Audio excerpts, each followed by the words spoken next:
اما بعد فقد قال رسول صلی اللہ علیہ وآلہ وسلم حسین منی وانا من الحسین۔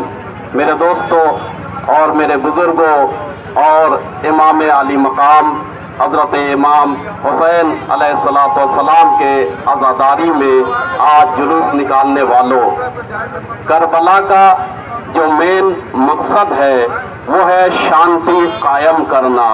لہذا سبھی جوانوں سے، سبھی بزرگوں سے میری مؤدبانہ گزارش ہے کہ ہمیں اس طریقے سے چلنا ہے کہ ہمارے چلنے سے، حرکت سے، فکر سے، ذکر سے حسینی خوشبو نکلے، ادب ہو اور تہذیب کے دائرے میں ہو۔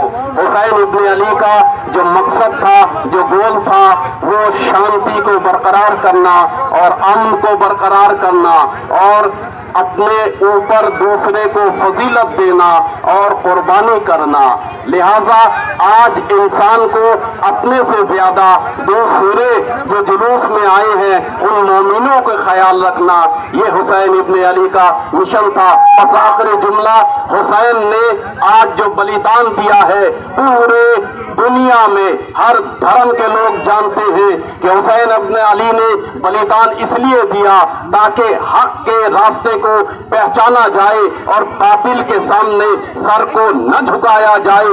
کل کا حسین ابن علی اس دنیا سے چلے گئے مگر حسین کا پیغام دنیا رہتی تک ہے، قیامت تک ہے۔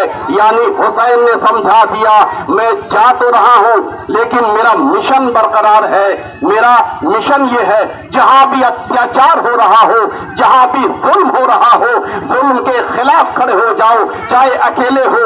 یہی وجہ ہے کہ سرزمین نیپال بڑا خوبصورت ملک ہے، بہت تہذیب والا ملک ہے، قدیمی ملک ہے اور تمام دنیا کے سب سے اونچے مقام پہ رہنے والے اس ملک کے خوبصورت لوگوں سے یہی دنیا کو امید ہے کہ بہترین جلوس نکالے، خوبصورتی کے ساتھ نکالے، اپنے ادب، تہذیب، اخلاق اور مورل کے ساتھ نکالے۔